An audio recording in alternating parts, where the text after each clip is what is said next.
Good morning. Good morning. Welcome or welcome back to Bookeemonsters. My name is PK. It is Tuesday, July the 23rd, and we are here to look at the new releases that are being set into the wild this week. And this light is just not. Yeah, this is real live streaming, so I guess we'll deal with it. Hope you had a very good night. We are here this morning to look at the new releases being set into the wild this week. And on Tuesdays, we look at mysteries and thrillers. Every day of the week, we look at a different genre of what's being released this week. And so today is the day for the grittier side. Quick announcements. I do have sprints tonight at 6 p.m. Mountain Time, 8 p.m. Eastern. I do them 3 times a week. I do Tuesdays and Thursday evenings and Saturday afternoons. Good morning, Kim. How you doing? All right, let's go look at the darker side. First up, Sandra Brown has a new one, and I did check. This is a new one. We are trusting Goodreads. And we're counting this as on the mystery side. It could fall on the romance side-ish, but we're going to do a mystery. Arden Gentry flew to the lush island of Maui for one specific purpose, inserting herself into Drew McCaslin's life. The dashing widower, having bitterly grieved the death of his wife, is ready to start living again and believes their meeting is a sign to keep moving forward. He and his young son Matt are drawn to Arden's warmth and tenderness, and they open their wounded hearts to her. But even as the passion between Drew and Arden begins to point toward love, she harbors the secret behind their inextricable bond, a revelation that could rip them apart. This is romantic suspense, it says. Heather Graham has a new one.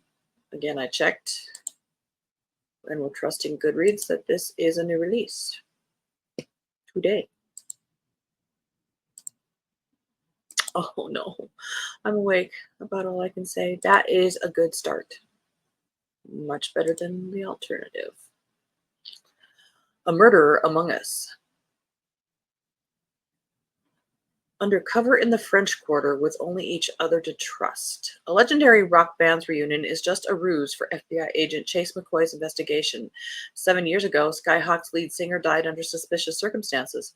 Chase knows Sky Ferguson is fronting the band in her father's honor for the same reason Chase has agreed to be the drummer. They want answers, but having to pose as a couple makes them question just how far they'll go for the truth. And there's a free bonus story included in this volume.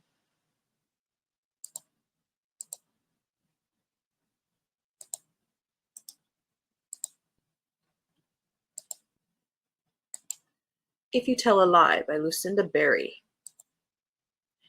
They never considered how his wife might react or that by the end of the summer a man would be dead, but Blakely always got her way and the others followed her lead, even when they knew it was dead wrong.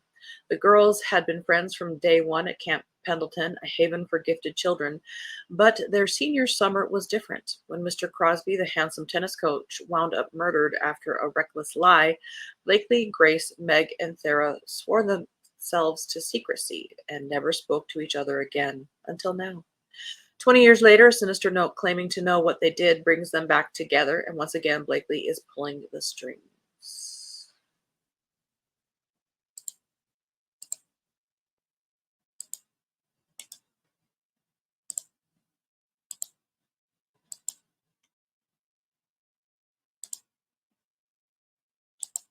Good afternoon, Helen. How are you doing? How's your day been? Echoes of Memory by Sarah Driscoll. The only witness to a murder she can't remember, a woman with post-traumatic amnesia, races to piece together the puzzle of her fragmented memories before it's too late. Some memories are stolen by time, others are stolen by violence. After surviving a terrible attack, Quinn Fleming has recovered in every way but one. Excuse me. her ability to retain new memories. Now, months later, it appears to the outside world as if the San Diego florist's life is back to normal. But Quinn is barely holding on, relying on a notebook she carries with her at all times, a record of her entire existence since the assault. So when she witnesses a murder in the shadowy alley behind the florist shop, Quinn immediately writes down every terrifying detail of the incident before her amnesia wipes it away. By the time the police arrive, there's no body, no crime scene, and no clues. The killing seems as erased from reality as it is from Quinn's mind, until the flashbacks begin. Suddenly, fragments of memories are surfacing, mere glimpses of that horrible night, but enough to convince Quinn that somewhere, locked in her subconscious, is the key to solving the case. And she's not the only one who knows. Somebody else has realized Quinn is a threat that needs to be eliminated. Now, with her life on the line and only her notes to guide her, Quinn sets out to find a killer she doesn't remember, but can't forget. There's a tagline for you. Hang on, need some coffee.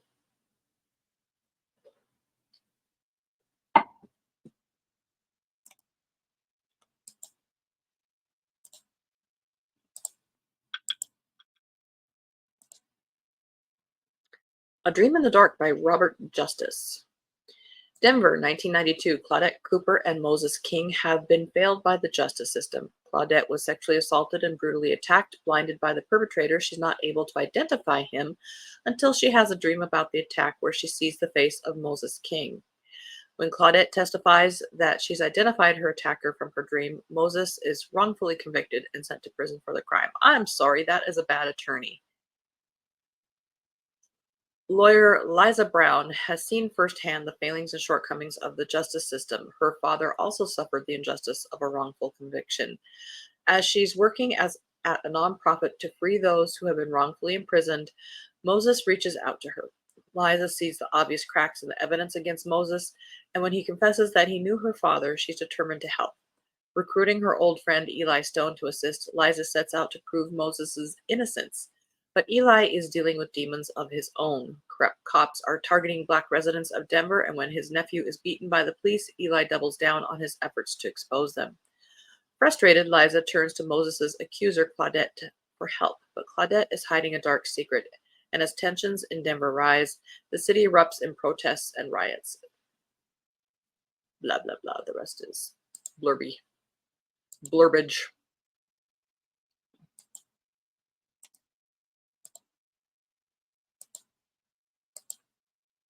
What Will Burn Last by Heather Chavez.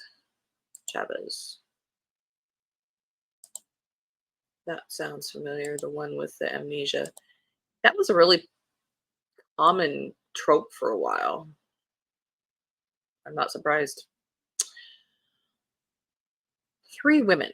When she was 12, Elena Clark watched her older sister Grace walk away from their Sierra Nevada foothills home with her boyfriend Adam Duran. Neither was ever seen again. 16 years later, a stranger who looks like Grace shows up at the restaurant where Lena works and vanishes soon after. When it comes out that Lena was one of the last people to have talked with the young woman, Lena's childhood crush Dominic, who is also Adam's brother, pleads with her to do the last thing she wants to do, come home. Three secrets. But Lena isn't the only one who hasn't been able to leave the fateful night behind. Her mother, Meredith, still lives in the family's old home, even if she claims to believe the police's theory that Grace and Adam were willing runaways. Down the street, Adam and Dominic's mother, Olivia, has also stayed, determined to be there when her son finally returns, and to prove that Meredith and Lena have been hiding something all these years. But the past isn't the only threat to the two families or the missing girl. As a wildfire sparks, tempers flare, and intentions turn deadly, because someone in the neighborhood knows what really happened that night and just how good the forest is at keeping its secrets. Who will you trust?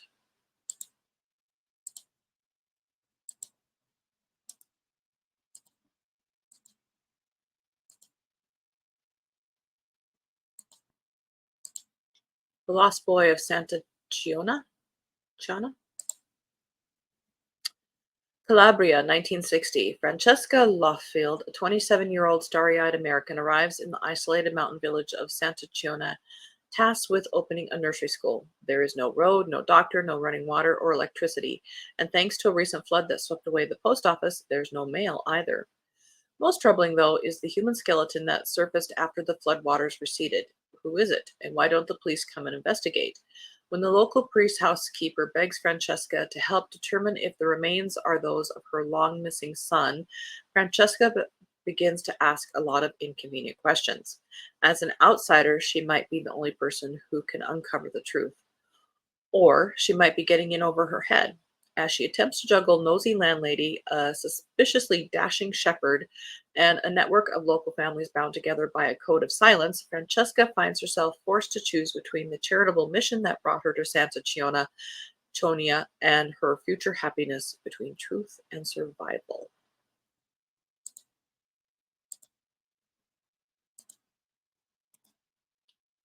The Last Thing She Saw by Nina Lauren. After a flood destroys the historic center of a small Quebec town, a child's body is discovered. The remains are decades old and nearly impossible to identify, yet everyone knows at once who they belong to. 9-year-old Michelle Fortier vanished without a trace in 1979, and her fate has remained unknown until now. Stephanie O'Malley grew up in her mother's crumbling trailer listening to stories of Michelle's disappearance, stories she once tried to turn into a podcast without much success. Although Stephanie left Marley 15 years ago and vowed never to return, she finds herself back with her tempestuous mother Laura, her high school sweetheart Luke, and the entire community in an uproar. While Stephanie struggles to separate the truth from wild rumors about witchcraft and townwide conspiracies, Laura is consumed by the strange feeling that all this has happened before. But then a bombshell drops. The body might not be Michelle after all.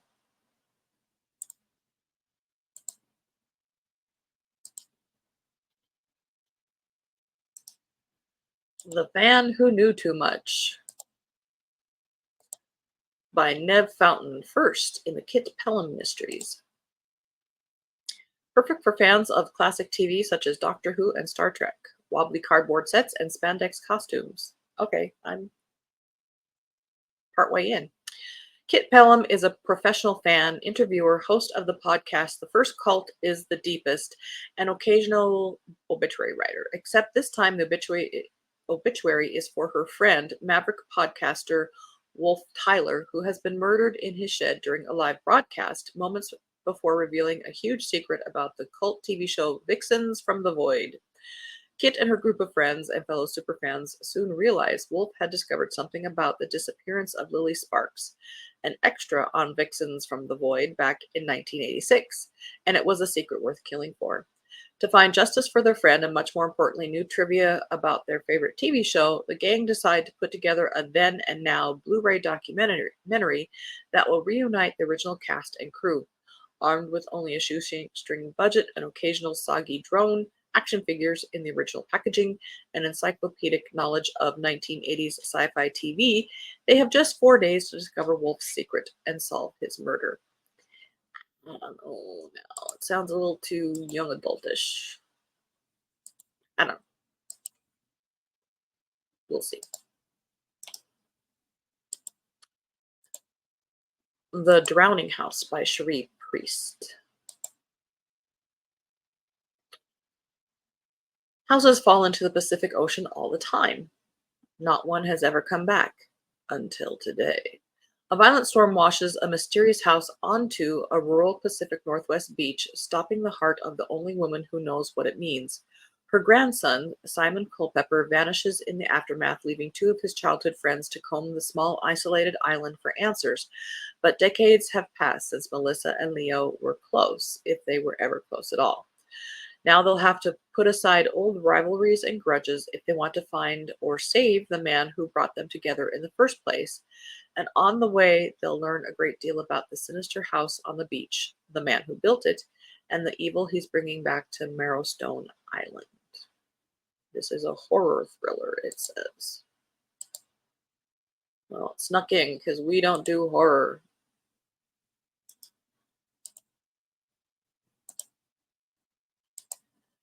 The Best Lies by David Ellis. Leo Balanoff is a diagnosed pathological liar with unthinkable skeletons in his family's closet. He's also a crusading attorney who seeks justice at all costs. When a ruthless drug dealer is found dead and Leo's fingerprints show up on the murder weapon, no one believes a word he says. But he might be the FBI's only shot at taking down the dealer's brutal syndicate. Risk his life going undercover for the feds or head straight to prison for murder? Leo accepts the FBI's offer, but it comes with a price, including a collision course with his ex, Andy Piotrowski, a former cop and the one who got away.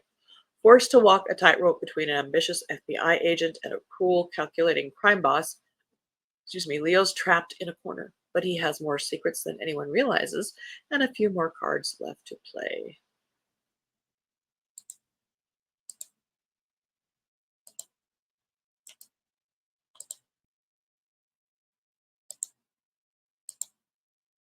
Seraphim by Joshua Perry. A 16-year-old confesses to the murder of a local celebrity, a hero of New Orleans' shaky post-storm recovery. The boy's father, doing life in prison on the installment plan for a series of minor offenses, will do anything to save him. Enter Ben Alder, a carpet-banging attorney and former rabbinical seminary student who has drifted down to New Orleans. He winds up defending them both. Ben and his partner Boris are public defenders obsessed with redeeming their case histories of failures and willing to do anything to protect their clients. As Ben tries to disrupt a corrupt and racist criminal justice system that believes an inexplicable crime has been solved, he confronts his own legacy of loss and faith. And as the novel hurtles towards its tragic redemptive conclusion, Ben finds himself an onlooker and a perpetrator where he thought he was the hero.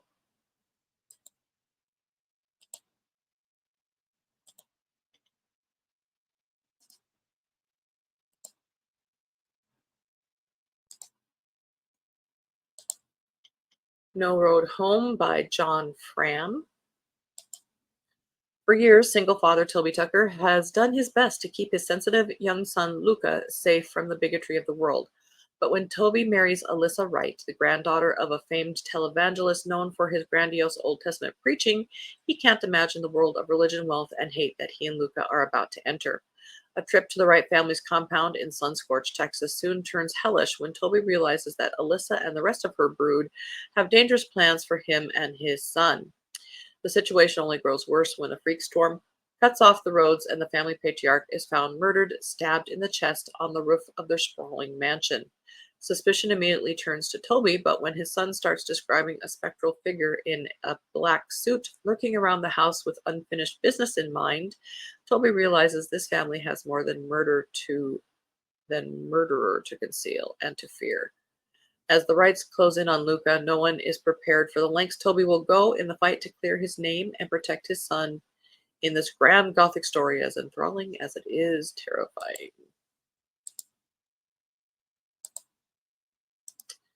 This next one is a historical that was catching my attention. A Jewel in the Crown by David Lewis. It's being blurbed as James Bond meets Maisie Dobbs. Except Maisie Dobbs was World War I. This is World War II.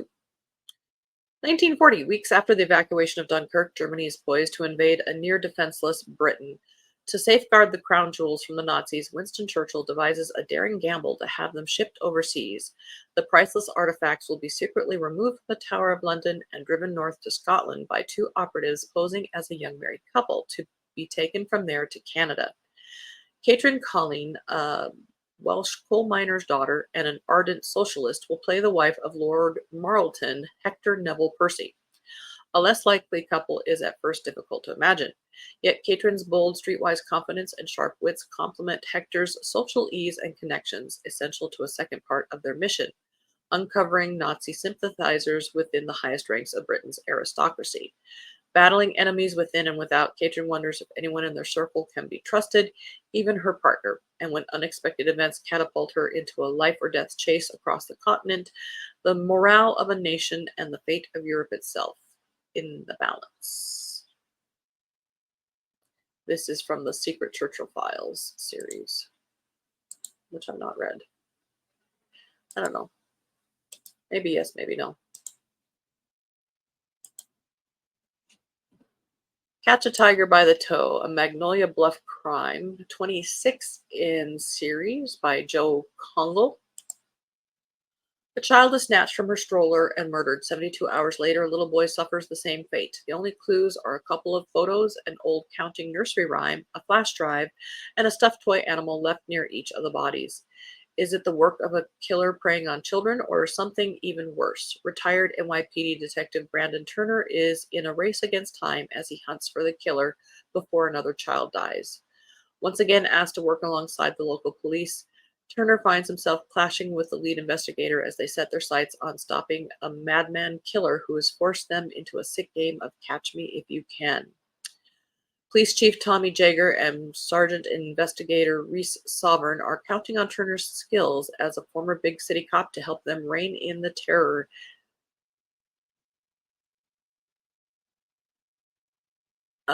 in the hearts of every parent in a little town nestled along the Texas Hill Country called Magnolia Bluff. And that's all we got.